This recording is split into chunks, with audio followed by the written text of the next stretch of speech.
ಓಂ ಶಾಂತಿ. ಇಂದಿನ ದಿನಾಂಕ 11/12/2023.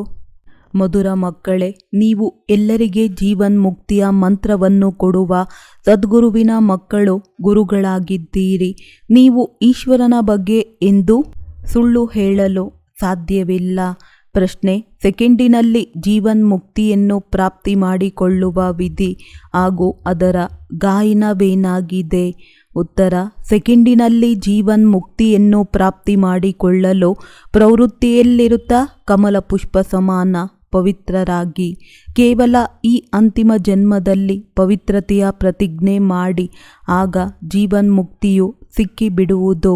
ಇದರ ಮೇಲೆಯೇ ಜನಕ ರಾಜನು ಗೃಹಸ್ಥ ವ್ಯವಹಾರದಲ್ಲಿರುತ್ತಾ 1 ಸೆಕೆಂಡಿನಲ್ಲಿ ಪ್ರತಿಜ್ಞೆಯ ಆಧಾರದ ಮೇಲೆ ಜೀವನ್ ಮುಕ್ತಿಯನ್ನು ಪ್ರಾಪ್ತಿ ಮಾಡಿಕೊಂಡರು ಎಂಬ ಉದಾಹರಣೆಯ ಗಾಯನವಿದೆ. ಗೀತೆ: ಸಮಯವು ಕಳೆದು ಹೋಗುತ್ತಿದೆ. ಓಂ ಶಾಂತಿ. ತಂದೆಯು ಎಲ್ಲರಿಗೆ ಸೆಕೆಂಡಿನಲ್ಲಿ ಜೀವನ್ ಮುಕ್ತಿಯನ್ನು ಕೊಡಲು ಬರುತ್ತಾರೆ. ಎಲ್ಲರ ಸದ್ಗತಿದಾತ ಜೀವನ್ ಮುಕ್ತಿದಾತನು ಒಬ್ಬರೇ ಆಗಿದ್ದಾರೆ ಎಂಬ ಗಾಯನವಿದೆ. 1 ಸೆಕೆಂಡಿನಲ್ಲಿ ಜೀವನ್ ಮುಕ್ತಿ ಎಂದು ಏಕೆ ಹೇಳುತ್ತಾರೆ? ಹೇಗೆ ರಾಜ ಜನಕನ ಉದಾಹರಣೆ ಇದೆ. ಅವರ ಹೆಸರು ಜನಕನಾಗಿತ್ತು. ಅವರೇ ಭವಿಷ್ಯದಲ್ಲಿ ಅನುಜನಕನಾಗುತ್ತಾರೆ. ಜನಕನಿಗೆ 1 ಸೆಕೆಂಡಿನಲ್ಲಿ ಜೀವನ್ ಮುಕ್ತಿ ಸಿಕ್ಕಿತೆಂದು ಹೇಳುತ್ತಾರೆ. ಆದರೆ ಜೀವನ್ ಮುಕ್ತಿಯಂತೂ ಸತ್ಯ ತ್ರೇತಾಯುಗದಲ್ಲಿ ಇರುತ್ತದೆ ಎಂದು ಹೇಳಲಾಗುತ್ತದೆ. ಗುರುಜನರು ಕಿವಿಯಲ್ಲಿ ಮಂತ್ರವನ್ನು ಹೇಳುತ್ತಾರೆ. ಅದನ್ನು ವಶೀಕರಣ ಮಂತ್ರವೆಂದು ಹೇಳುತ್ತಾರೆ. ಅವರಂತೂ ಎಲ್ಲರೂ ಮಂತ್ರವನ್ನೇ ಕೊಡುತ್ತಾರೆ. ಆದರೆ ನಿಮಗೆ ಮಹಾಮಂತ್ರ ಸಿಗುತ್ತದೆ, ಜೀವನ್ ಮುಕ್ತಿಯ ಮಂತ್ರ. ಈ ಮಂತ್ರವನ್ನು ಯಾರು ಕೊಡುತ್ತಾರೆ? ಬ್ರಹ್ಮ ಕುಮಾರ ಕುಮಾರಿಯರು. ಅವರಿಗೆ ಈ ಮಂತ್ರವು ಎಲ್ಲಿಂದ ದೊರಕಿತು? ಆ ಸದ್ಗುರುವಿನಿಂದ. ಸರ್ವೋತ್ತಮರಂತೂ ಒಬ್ಬರೇ ತಂದೆಯಾಗಿದ್ದಾರೆ. ಮತ್ತೆ ತಾವು ಮಕ್ಕಳು ಸರ್ವೋತ್ತಮರಾಗುತ್ತೀರಿ. ಅವರಲ್ಲಿ ಸರ್ವೋತ್ತಮ ಗುರುಗಳಿರುತ್ತಾರೆ. ನೀವು ಸಹ ಸದ್ಗುರುವಿನ ಮಕ್ಕಳು, ಗುರುಗಳಾಗಿದ್ದೀರಿ. ಗೀತೆಯನ್ನು ಹೇಳುವವರಿಗೂ ಸಹ ಗುರುಗಳೆಂದು ಕರೆಯಲಾಗುತ್ತದೆ. ನಂಬರ್ ವಾರಂತೂ ಇರುತ್ತಾರೆ. ನೀವು ಸಹ ಸತ್ಯವನ್ನು ಹೇಳುವಂತಹ ಗುರುಗಳಾಗಿದ್ದೀರಿ. ನೀವು ಎಂದು ಈಶ್ವರನ ಬಗ್ಗೆ ಅಸತ್ಯವನ್ನು ಹೇಳುವುದಿಲ್ಲ. ಮೊಟ್ಟ ಮೊದಲು ನೀವು ಪವಿತ್ರತೆಯ ಬಗ್ಗೆ ತಿಳಿಸಿಕೊಡುತ್ತೀರಿ. ನಾವು ಎಂದೂ ಸಹ ವಿಕಾರದಲ್ಲಿ ಹೋಗುವುದಿಲ್ಲವೆಂದು ತಂದೆಯೊಂದಿಗೆ ಪ್ರತಿಜ್ಞೆ ಮಾಡಿ ಎಂದು ಹೇಳುತ್ತೀರಿ. ಸುಳ್ಳು ಹೇಳದೇ ಇರುವುದಂತೂ ಸಾಧಾರಣವಾದ ಮಾತಾಗಿದೆ. ಸುಳ್ಳಂತೂ ಅನೇಕರು ಹೇಳುತ್ತಿರುತ್ತಾರೆ. ಆದರೆ ಇಲ್ಲಿ ಅಂತಹ ಮಾತಿಲ್ಲ. ಇಲ್ಲಿ ಪವಿತ್ರತೆಯ ಮಾತಾಗಿದೆ. ಗೃಹಸ್ಥ ವ್ಯವಹಾರದಲ್ಲಿರುತ್ತಾ ನಾವು ಕಮಲ ಪುಷ್ಪ ಸಮಾನ ಪವಿತ್ರರಾಗಿರುತ್ತೇವೆಂದು ಈ ಅಂತಿಮ ಜನ್ಮದಲ್ಲಿ ನಾವು ತಂದೆಯೊಂದಿಗೆ ಪ್ರತಿಜ್ಞೆ ಮಾಡುತ್ತೇವೆ. ಆದುದರಿಂದ ಇಲ್ಲಿ ಪವಿತ್ರತೆಯ ಮಾತಾಗಿದೆ. ಇದು ಬಹಳ ದೊಡ್ಡ ಗುರಿಯಾಗಿದೆ. ಇದಂತೂ ಸಾಧ್ಯವೇ ಇಲ್ಲವೆಂದು ಅವರು ಹೇಳುತ್ತಾರೆ. ಏಕೆ ಸಾಧ್ಯವಿಲ್ಲವೆಂದು ನೀವು ಹೇಳುತ್ತೀರಿ? ಇಲ್ಲಂತೂ ಕಮಲ ಪುಷ್ಪ ಸಮಾನವೆಂದು ಗಾಯನ ಮಾಡಲ್ಪಟ್ಟಿದೆ. ಈ ದೃಷ್ಟಾಂತವನ್ನು ಶಾಸ್ತ್ರಗಳಲ್ಲಿ ಬರೆಯಲ್ಪಟ್ಟಿದೆ. ಅವಶ್ಯವಾಗಿ ತಂದೆಯೇ ಇಂತಹ ಶಿಕ್ಷಣವನ್ನು ಕೊಟ್ಟಿದ್ದಾರೆ. ಇದು ಭಗವಾನು ವಾಚ ಅಥವಾ ಬ್ರಾಹ್ಮಣ ವಾಚವಾಗಿದೆ. ಭಗವಂತನು ಎಲ್ಲರಿಗೂ ಹೇಳುವುದಿಲ್ಲ, ಬ್ರಾಹ್ಮಣ ಮಕ್ಕಳಿಗೆ ಕೇಳುತ್ತಾರೆ. ಈ ಮಾತನ್ನು ನೀವು ಎಲ್ಲರಿಗೂ ತಿಳಿಸಿಕೊಡಬೇಕು. ಮೂಲ ಮಾತು ಪವಿತ್ರತೆಯದ್ದಾಗಿದೆ. ಜನಕನ ರೀತಿಯಲ್ಲಿ ಕಮಲ ಪುಷ್ಪ ಸಮಾನ ಪವಿತ್ರರಾಗಬೇಕು. ಅದೇ ಜನಕ ಮತ್ತೆ ಅನುಜನಕನಾಗುತ್ತಾನೆ. ಹೇಗೆ ರಾಧೆ ಅನುರಾಧೆಯಾಗುತ್ತಾಳೆ. ಇಲ್ಲಿ ಯಾರಾದರೂ ನಾರಾಯಣನೆಂದು ಹೆಸರಿಟ್ಟುಕೊಂಡಿದ್ದೇ ಆದರೆ ಭವಿಷ್ಯದಲ್ಲಿ ಅನುನಾರಾಯಣನಾಗುತ್ತಾರೆ. ಇದು ಸರಿಯಾದ ಮಾತಾಗಿದೆ. ನಿಮ್ಮ ಬಳಿ ಯಾರೇ ಬರುತ್ತಾರೆಂದರೆ ತಿಳಿಸಿಕೊಡಬೇಕು. ಸೆಕೆಂಡಿನಲ್ಲಿ ಜೀವನ್ ಮುಕ್ತಿ ಎಂದು ಕೇಳಿದ್ದೇವೆ. ಗೃಹಸ್ಥ ವ್ಯವಹಾರದಲ್ಲಿರುತ್ತಾ ಶ್ರೇಷ್ಠ ಪದವಿಯನ್ನು ಪಡೆಯಲು ಸಾಧ್ಯತೆ ಇದೆ. ನಾವು ಅನುಭವದಿಂದ ಹೇಳುತ್ತೇವೆ, ಕಟ್ಟುಕತೆ ಹೇಳುತ್ತಿಲ್ಲ. ಭಗವಾನು ವಾಚ ಮುಖ್ಯ ಮಾತನ್ನು ತಿಳಿಸಿಕೊಡಬೇಕು. ಭಗವಂತನು ಎಲ್ಲರಿಗೂ ತಂದೆಯಾಗಿದ್ದಾರೆ. ಅವಶ್ಯವಾಗಿ ಜೀವನ್ಮುಕ್ತಿದಾತನೂ ಅವರೇ ಆಗಿದ್ದಾರೆ. ಇದು ಪ್ರವೃತ್ತಿ ಮಾರ್ಗವಾಗಿದೆ. ಸನ್ಯಾಸಿಗಳದಂತೂ ನಿವೃತ್ತಿ ಮಾರ್ಗವಾಗಿದೆ. ಅವರು ಎಂದೂ ಸಹ ರಾಜಯೋಗವನ್ನು ಕಲಿಸಲು ಸಾಧ್ಯವಿಲ್ಲ. ಅವರಂತೂ ಮನೆಮಠವನ್ನು ಬಿಟ್ಟು ಓಡಿ ಹೋಗುವವರಾಗಿದ್ದಾರೆ. ಅವರು ಈ ಜ್ಞಾನವನ್ನು ನೀಡಲು ಸಾಧ್ಯವಿಲ್ಲ. ಇದು ರಾಜಯೋಗವಾಗಿದೆ. ಗೃಹಸ್ಥ ವ್ಯವಹಾರದಲ್ಲಿರುತ್ತಾ ಕಮಲ ಪುಷ್ಪ ಸಮಾನ ಪವಿತ್ರರಾಗಿರಬೇಕು. ಸತ್ಯಯುಗದಲ್ಲಿ ಭಾರತವು ಪವಿತ್ರ ಪ್ರವೃತ್ತಿ ಮಾರ್ಗವಾಗಿತ್ತು. ನಿರ್ವಿಕಾರಿ ಪ್ರಪಂಚವಾಗಿತ್ತು. ರಾಜಧಾನಿಯಲ್ಲಿ ಸ್ತ್ರೀ ಪುರುಷ ಇಬ್ಬರೂ ಬೇಕು. ಗೃಹಸ್ಥ ವ್ಯವಹಾರದಲ್ಲಿರುತ್ತಾ ಕಮಲ ಪುಷ್ಪ ಸಮಾನ ಪವಿತ್ರವಾಗಿರಲು ಸಾಧ್ಯವಿದೆ. ನಾವು ಅನುಭವಿಗಳಾಗಿದ್ದೇವೆ. ಈ ರೀತಿ ತಿಳಿಸಿಕೊಡಬೇಕಾಗುತ್ತದೆ. ಪವಿತ್ರರಾಗಿ ತಂದೆಯ ಮೂಲಕ ಪವಿತ್ರ ಪ್ರಪಂಚದ ಮಾಲೀಕರಾಗುತ್ತೇವೆ ಎಂಬುದನ್ನು ನಾವು ತಿಳಿದಿದ್ದೇವೆ. ಮೊದಲು ಪವಿತ್ರ ಪ್ರವೃತ್ತಿ ಮಾರ್ಗವಿತ್ತು. ಈಗಂತೂ ಅಪವಿತ್ರ ಪ್ರವೃತ್ತಿ ಮಾರ್ಗವಾಗಿದೆ. ಇದು ಭ್ರಷ್ಟಾಚಾರಿ ಪ್ರಪಂಚವಾಗಿದೆ. ಅದು ಶ್ರೇಷ್ಠಾಚಾರಿ ಪ್ರಪಂಚವಾಗಿತ್ತು. ರಾವಣನು ಭ್ರಷ್ಟಾಚಾರಿಯನ್ನಾಗಿ ಮಾಡುತ್ತಾನೆ. ರಾಮನು ಶ್ರೇಷ್ಠಾಚಾರಿಯನ್ನಾಗಿ ಮಾಡುತ್ತಾರೆ. ಅರ್ಧಕಲ್ಪ ರಾವಣ ರಾಜ್ಯ ನಡೆಯುತ್ತದೆ. ಭ್ರಷ್ಟಾಚಾರಿ ಪ್ರಪಂಚದಲ್ಲಿ ಭಕ್ತಿ ಮಾರ್ಗವಿದೆ. ಭ್ರಷ್ಟಾಚಾರವಿರುವ ಕಾರಣ ದಾನ ಪುಣ್ಯವನ್ನು ಮಾಡುತ್ತಾರೆ.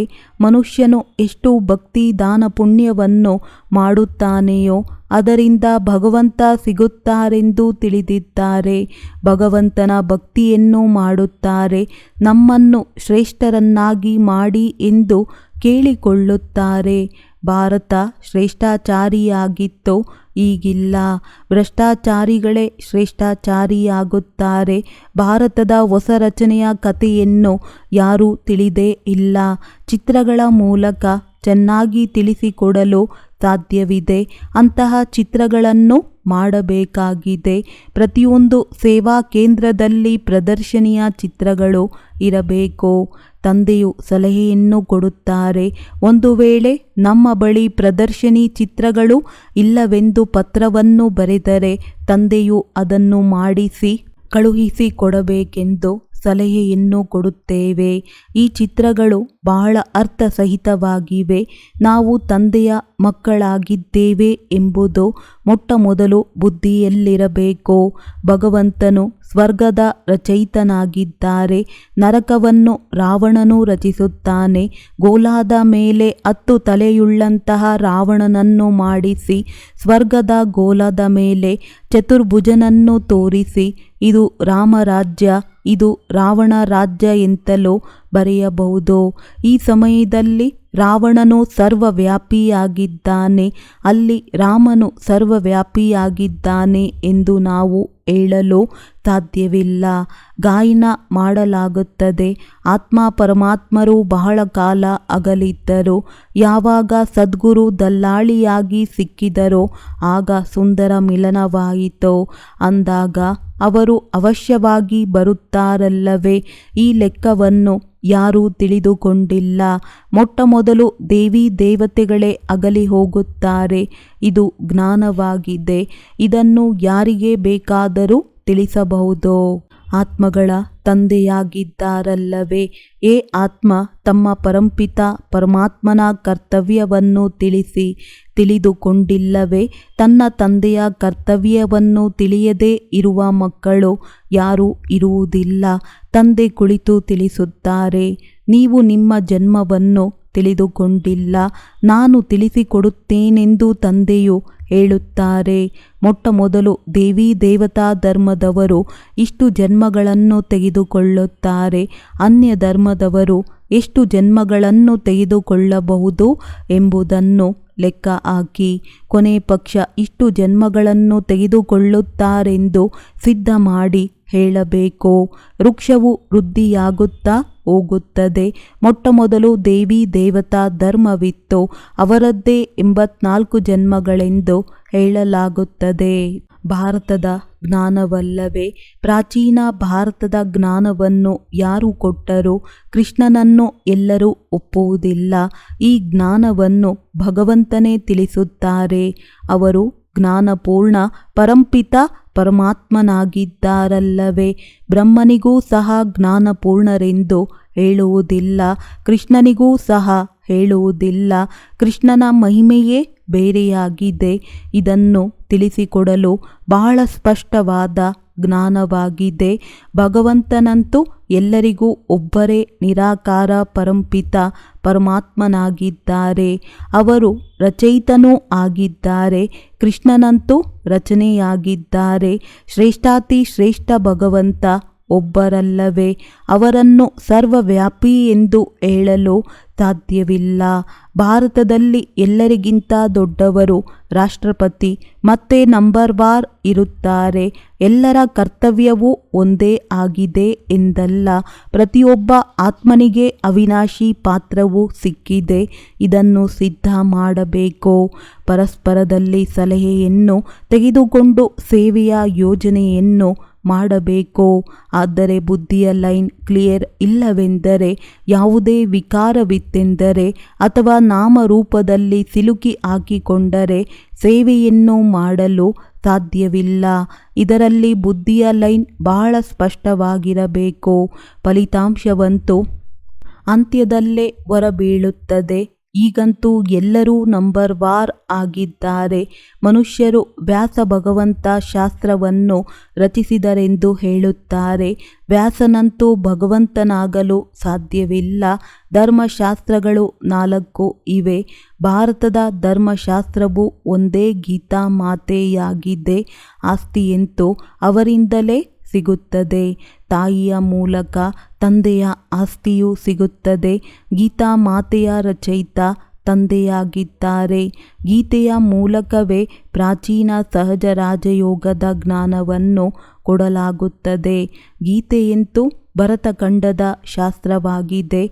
ಇದರ ನಂತರ ಇಸ್ಲಾಂ ಧರ್ಮಶಾಸ್ತ್ರ, ಬೌದ್ಧ ಧರ್ಮ, ಕ್ರಿಶ್ಚಿಯನ್ ಧರ್ಮದ್ದು ಎಲ್ಲರದ್ದು ಅವರದ್ದೇ ಆಗಿದೆ. ಇದನ್ನು ಯಾರು ಹೇಳಿದರು ಎಂಬುದು ಸಹ ತಿಳಿಯಬೇಕಲ್ಲವೇ? ಗೀತೆಯಂತೂ ಎಲ್ಲ ಧರ್ಮದ ತಂದೆ ತಾಯಿಯಾಗಿದೆ. ಮತ್ತೆಲ್ಲವೂ ಅದರ ಮಕ್ಕಳಾಗಿವೆ. ಗೀತೆಯಂತೂ ನಂತರ ರಚಿಸಲ್ಪಟ್ಟಿದೆ.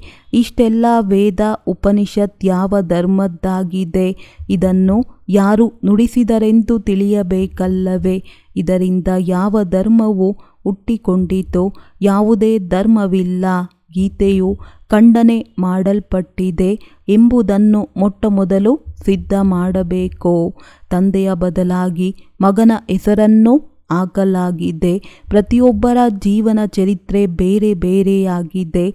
ಎಲ್ಲ ಧರ್ಮವನ್ನು ಮರೆತು ನೀನು ನನ್ನೊಬ್ಬನನ್ನೇ ನೆನಪು ಮಾಡು ಎಂದು ತಂದೆಯು ತಿಳಿಸುತ್ತಾರೆ. ಪರಮಾತ್ಮ ಆತ್ಮರಿಗೆ ಹೇಳುತ್ತಾರೆ, ನೀವು ಅಶರೀರಿಯಾಗಿ ನನ್ನನ್ನು ನೆನಪು ಮಾಡಿ. ಅಶರೀರಿ ತಂದೆಯೇ ಹೇಳಲು ಸಾಧ್ಯ. ಸನ್ಯಾಸಿಗಳಂತೂ ಈ ರೀತಿ ಹೇಳಲು ಸಾಧ್ಯವಿಲ್ಲ. ಇದು ಗೀತೆಯ ಅಕ್ಷರವಾಗಿದೆ. ಎಲ್ಲ ಧರ್ಮದವರಿಗೆ ಅಶರೀರಿಗಳಾಗಿ ಎಂದು ಹೇಳುತ್ತಾರೆ. ಈಗ ನಾಟಕ ಪೂರ್ಣವಾಗಲಿದೆ. ದೇಹ ಸಹಿತವಾಗಿ ದೇಹದ ಎಲ್ಲ ಸಂಬಂಧವನ್ನು ತ್ಯಾಗ ಮಾಡಿ ನನ್ನೊಬ್ಬನನ್ನೇ ನೆನಪು ಮಾಡಿ. ಆಗ ನೀವು ನನ್ನ ಬಳಿ ಬರುತ್ತೀರಿ ಎಂಬ ಮಂತ್ರವು ಎಲ್ಲರಿಗೂ ಸಿಕ್ಕಿದೆ. ಮುಕ್ತಿಯ ನಂತರ ಜೀವನ್ಮುಕ್ತಿಯೂ ಇದ್ದೇ ಇದೆ.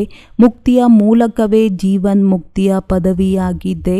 ಯಾರೆಲ್ಲ ಮನುಷ್ಯರು ಬರುತ್ತಾರೆ ಅವರು ಮೊದಲು ಸತೋ ರಜೋ ತಮೋದಲ್ಲಿ ಹೋಗುತ್ತಾರೆ. ಈ ತಿಳುವಳಿಕೆಯು ಎಷ್ಟೊಂದು ಚೆನ್ನಾಗಿದೆ.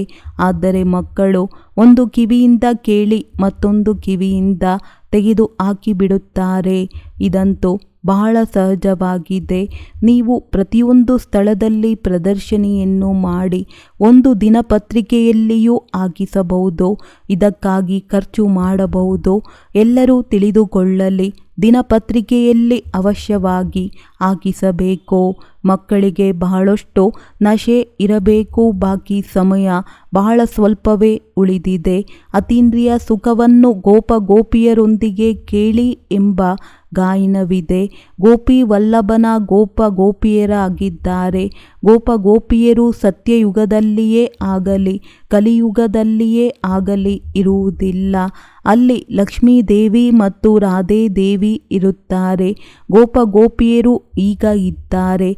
ಗೋಪಿ ವಲ್ಲಭನ ಮಕ್ಕಳು ಮೊಮ್ಮಕ್ಕಳಾಗಿದ್ದಾರೆ ಅಂದಾಗ ತಾತನೂ ಸಹ ಇದ್ದಾರೆ. ತಾತ, ತಂದೆ ಮತ್ತು ತಾಯಿ. ಈ ಹೊಸ ರಚನೆಯು ಸಂಗಮದಲ್ಲಿಯೇ ಆಗುತ್ತದೆ. ತಂದೆ ಹೇಳುತ್ತಾರೆ, ನಾನು ಕಲ್ಪದ ಸಂಗಮ ಯುಗದಲ್ಲಿ ಹೊಸ ಪ್ರಪಂಚವನ್ನಾಗಿ ಮಾಡಲು ಬರುತ್ತೇನೆ. ಆಸುರಿ ಸಂತಾನರಿಂದ ನೀವು ಈಶ್ವರೀಯ ಸಂತಾನರಾಗಿದ್ದೀರಿ. ನಂತರ ದೈವಿ ಸಂತಾನರಾಗುತ್ತೀರಿ. ನಂತರ ಕ್ಷತ್ರಿಯ, ವೈಶ್ಯ, ಶೂದ್ರ ಸಂತಾನರಾಗುತ್ತೀರಿ 84 ಜನ್ಮಗಳಲ್ಲಿ. ನಂತರ ಜೊತೆಗೆ ವೃದ್ಧಿಯೂ ಆಗುತ್ತದೆ. ವೃಕ್ಷವು ಪೂರ್ಣವಾಗಬೇಕು, ಪ್ರಳಯವೂ ಆಗುವುದಿಲ್ಲ. ಭಾರತವು ಅವಿನಾಶಿ ಖಂಡವಾಗಿದೆ. ಭಾರತದ ಬಹಳ ಮಹಿಮೆ ಮಾಡಬೇಕು. ಭಾರತ ಎಲ್ಲ ಖಂಡಗಳಿಗಿಂತ ಶ್ರೇಷ್ಠವಾಗಿದೆ. ಇದು ವಿನಾಶವೆಂದೂ ಸಹ ಆಗುವುದಿಲ್ಲ. ಒಳ್ಳೆಯದು. ರಾತ್ರಿ ಕ್ಲಾಸ್ 16:4:68. ಸಂಗಮ ಯುಗವು ಯಾವಾಗ ಬರುತ್ತದೆ ಎಂದು ನೀವು ಬ್ರಾಹ್ಮಣ ಮಕ್ಕಳ ವಿನಃ ಬೇರೆ ಯಾರಿಗೂ ತಿಳಿದಿಲ್ಲ. ಈ ಕಲ್ಪದ ಸಂಗಮ ಯುಗಕ್ಕೆ ಬಹಳ ಮಹಿಮೆ ಇದೆ. ತಂದೆಯು ಬಂದು ರಾಜಯೋಗವನ್ನು ಕಲಿಸುತ್ತಾರೆ. ಸತ್ಯಯುಗಕ್ಕಾಗಿ ಅವಶ್ಯವಾಗಿ ಸಂಗಮ ಯುಗವು ಬಂದೇ ಬರುತ್ತದೆ. ಎಲ್ಲರೂ ಮನುಷ್ಯರೇ, ಆದರೆ ಅವರಲ್ಲಿ ಕೆಲವರು ಕನಿಷ್ಠರು, ಕೆಲವರು ಉತ್ತಮರಿರುತ್ತಾರೆ. ಆದ್ದರಿಂದ ದೇವತೆಗಳ ಮುಂದೆ ಹೋಗಿ ತಾವು ಪುರುಷೋತ್ತಮರಾಗಿದ್ದೀರಿ, ನಾವು ಕನಿಷ್ಠರಾಗಿದ್ದೇವೆ ಎಂದು ಮಹಿಮೆ ಮಾಡುತ್ತಾರೆ. ನಾನು ಹೀಗಿದ್ದೇನೆ ಆಗಿದ್ದೇನೆಂದು ತಾವೇ ತಿಳಿಸುತ್ತಾರೆ. ಈಗ ಈ ಪುರುಷೋತ್ತಮ ಸಂಗಮ ಯುಗವನ್ನು ನೀವು ಬ್ರಾಹ್ಮಣರ ವಿನಃ ಯಾರೂ ತಿಳಿದುಕೊಂಡಿಲ್ಲ. ಇದು ಮನುಷ್ಯರಿಗೆ ತಿಳಿಯಬೇಕಾದರೆ ಇದರ ಜಾಹೀರಾತನ್ನು ಹೇಗೆ ಮಾಡುವುದು? ಸಂಗಮ ಯುಗದಲ್ಲಿ ಸ್ವಯಂ ಭಗವಂತನೇ ಬಂದು ರಾಜಯೋಗವನ್ನು ಕಲಿಸುತ್ತಾರೆ. ನಾವು ರಾಜಯೋಗವನ್ನು ಕಲಿಯುತ್ತಿದ್ದೇವೆಂದು ಮಕ್ಕಳಿಗೆ ಗೊತ್ತಿದೆ. ಈಗ ಎಲ್ಲ ಮನುಷ್ಯರಿಗೆ ತಿಳಿಯುವಂತಹ ಯುಕ್ತಿಗಳನ್ನು ರಚಿಸಬೇಕು. ಆದರೆ ಇದು ನಿಧಾನವಾಗಿ ಆಗುತ್ತದೆ. ಈಗ ಬಹಳಷ್ಟು ಸಮಯವು ಕಳೆದು ಹೋಯಿತು, ಸ್ವಲ್ಪವಷ್ಟೇ ಉಳಿದಿದೆ. ನಾವು ಇದನ್ನು ಹೇಳಿದರೆ ಮನುಷ್ಯರು ಬೇಗ ಪುರುಷಾರ್ಥ ಮಾಡುತ್ತಾರೆ. ಇಲ್ಲವೆಂದರೆ ಜ್ಞಾನವು ಸೆಕೆಂಡಿನಲ್ಲಿ ಸಿಗುತ್ತದೆ. ಯಾವುದರಿಂದ ನೀವು ಅದೇ ಸಮಯದಲ್ಲಿ ಸೆಕೆಂಡಿನಲ್ಲಿ ಜೀವನ್ಮುಕ್ತಿಯನ್ನು ಪಡೆಯಬಲ್ಲಿರಿ. ಆದರೆ ನಿಮ್ಮ ತಲೆಯ ಮೇಲೆ ಅರ್ಧಕಲ್ಪದ ಪಾಪದ ಹೊರೆ ಇದೆ. ಅದು ಒಂದು ಸೆಕೆಂಡಿನಲ್ಲಿ ಭಸ್ಮವಾಗುತ್ತದೆಯೇ? ಇಲ್ಲ, ಇದರಲ್ಲಂತೂ ಸಮಯ ಹಿಡಿಸುತ್ತದೆ. ಇನ್ನೂ ಬಹಳಷ್ಟು ಸಮಯವಿದೆ. ಈಗಲೇ ನಾವು ಬ್ರಹ್ಮಕುಮಾರಿಯರ ಬಳಿ ಏಕೆ ಹೋಗಬೇಕೆಂದು ಮನುಷ್ಯರು ತಿಳಿಯುತ್ತಾರೆ. ಕೇವಲ ಪುಸ್ತಕಗಳಿಂದ ವಿರುದ್ಧವಾಗಿಯೇ ತೆಗೆದುಕೊಳ್ಳುತ್ತಾರೆ. ಅವರ ಅದೃಷ್ಟದಲ್ಲಿಲ್ಲವೆಂದರೆ ಅವರು ವಿರುದ್ಧವಾಗಿಯೇ ತೆಗೆದುಕೊಳ್ಳುತ್ತಾರೆ. ನಿಮಗೆ ತಿಳಿದಿದೆ, ಇದು ಪುರುಷೋತ್ತಮರಾಗುವ ಯುಗವಾಗಿದೆ. ವಜ್ರ ಸಮಾನ ಯುಗವೆಂದು ಗಾಯನವಿದೆ. ನಂತರ ಇದು ಕಡಿಮೆಯಾಗಿ ಬಿಡುತ್ತದೆ. ಸ್ವರ್ಣಿಮ ಯುಗ, ಬೆಳ್ಳಿ ಸಮಾನ ಯುಗ. ಈ ಸಂಗಮ ಯುಗವು ವಜ್ರ ಸಮಾನ ಯುಗವಾಗಿದೆ. ಸತ್ಯಯುಗವು ಸ್ವರ್ಣಿಮ ಯುಗವಾಗಿದೆ. ಇದಂತೂ ನಿಮಗೆ ಗೊತ್ತಿದೆ. ಈ ಸಂಗಮ ಯುಗವು ಸ್ವರ್ಗಕ್ಕಿಂತಲೂ ಶ್ರೇಷ್ಠವಾಗಿದೆ. ವಜ್ರ ಸಮಾನ ಜನ್ಮವಾಗಿದೆ. ಅಮರ ಲೋಕದ ಗಾಯನವಿದೆಯಲ್ಲವೇ? ನಂತರ ಇದು ಕಡಿಮೆಯಾಗುತ್ತಾ ಹೋಗುತ್ತದೆ ಅಂದಾಗ ನೀವು ಇದನ್ನೂ ಸಹ ಬರೆಯಬಹುದು. ಪುರುಷೋತ್ತಮ ಸಂಗಮ ಯುಗವು ವಜ್ರ ಸಮಾನವಾಗಿದೆ. ಸತ್ಯಯುಗವು ಚಿನ್ನದ ಸಮಾನವಾಗಿದೆ. ತ್ರೇತಾಯುಗವು ಬೆಳ್ಳಿಯ ಸಮಾನವಾಗಿದೆ. ಮತ್ತು ಇದನ್ನೂ ಸಹ ತಿಳಿಸಬಹುದು. ಸಂಗಮ ಯುಗದಲ್ಲಿಯೇ ನಾವು ಮನುಷ್ಯರಿಂದ ದೇವತೆಗಳಾಗುತ್ತೇವೆ. ಅಷ್ಟರತ್ನಗಳನ್ನು ಮಾಡುವಾಗ ಅದರಲ್ಲಿ ವಜ್ರವನ್ನು ಮಧ್ಯದಲ್ಲಿಡಲಾಗುತ್ತದೆ. ಸಂಗಮದ ಶೋ ಇರುತ್ತದೆ. ಏಕೆಂದರೆ ಸಂಗಮ ಯುಗವೇ ವಜ್ರ ಸಮಾನವಾಗಿದೆ. ವಜ್ರಕ್ಕೆ ಸಂಗಮ ಯುಗದಲ್ಲಿಯೇ ಮಾನ್ಯತೆ ಇರುತ್ತದೆ. ಯೋಗ ಮೊದಲಾದವುಗಳನ್ನು ಕಲಿಸುತ್ತೇವೆ. ಯಾವುದಕ್ಕೆ ಆಧ್ಯಾತ್ಮಿಕ ಯೋಗವೆಂದು ಹೇಳುತ್ತಾರೆ. ಆದರೆ ಆಧ್ಯಾತ್ಮಿಕವಂತೂ ತಂದೆಯದೇ ಆಗಿದೆ. ಆತ್ಮಿಕ ತಂದೆ ಮತ್ತು ಆತ್ಮಿಕ ಜ್ಞಾನವು ಸಂಗಮ ಯುಗದಲ್ಲಿಯೇ ಸಿಗುತ್ತದೆ. ಮನುಷ್ಯರಲ್ಲಿ ದೇಹ ಅಹಂಕಾರವಿರುವ ಕಾರಣ ಅವರು ಇದನ್ನು ಇಷ್ಟು ಬೇಗ ಒಪ್ಪುವುದಿಲ್ಲ. ಇದನ್ನು ಬಡವರಿಗೆ ತಿಳಿಸಬೇಕು. ಅಂದ ಮೇಲೆ ಇದನ್ನು ಬರೆಯಬೇಕು. ಸಂಗಮ ಯುಗವು ವಜ್ರ ಸಮಾನವಾಗಿದೆ. ಸಂಗಮ ಯುಗ ಈಸ್ ಡೈಮಂಡ್. ಅದರ ಆಯಸ್ಸು ಇಷ್ಟಾಗಿದೆ. ಸತ್ಯಯುಗವು ಚಿನ್ನದ ಸಮಾನವಾಗಿದೆ ಅಂದಾಗ ಅದರ ಆಯಸ್ಸು ಸಹ ಇಷ್ಟಾಗಿದೆ. ಶಾಸ್ತ್ರಗಳಲ್ಲಿಯೂ ಸಹ ಸ್ವಸ್ತಿಕ್ ಚಿತ್ರವನ್ನು ರಚಿಸುತ್ತಾರೆ. ಅಂದಾಗ ನೀವು ಮಕ್ಕಳಿಗೂ ಸಹ ಇದರ ನೆನಪಿದೆ ಎಂದರೆ ಇಷ್ಟೊಂದು ಖುಷಿ ಇರಬೇಕು. ವಿದ್ಯಾರ್ಥಿಗಳಿಗೆ ಖುಷಿ ಇರುತ್ತದೆ ಎಲ್ಲವೇ. Student life is the best life. ಈ ವಿದ್ಯೆಯಂತೂ ಸಂಪಾದನೆಗೆ ಮೂಲವಾಗಿದೆ. ಇದು ಮನುಷ್ಯರಿಂದ ದೇವತೆಗಳಾಗುವ ಪಾಠಶಾಲೆಯಾಗಿದೆ. ದೇವತೆಗಳಂತೂ ವಿಶ್ವದ ಮಾಲೀಕರಾಗಿದ್ದರು. ಇದು ಸಹ ಗೊತ್ತಿದೆ ಅಂದಾಗ ಅಪಾರ ಖುಷಿ ಇರಬೇಕು.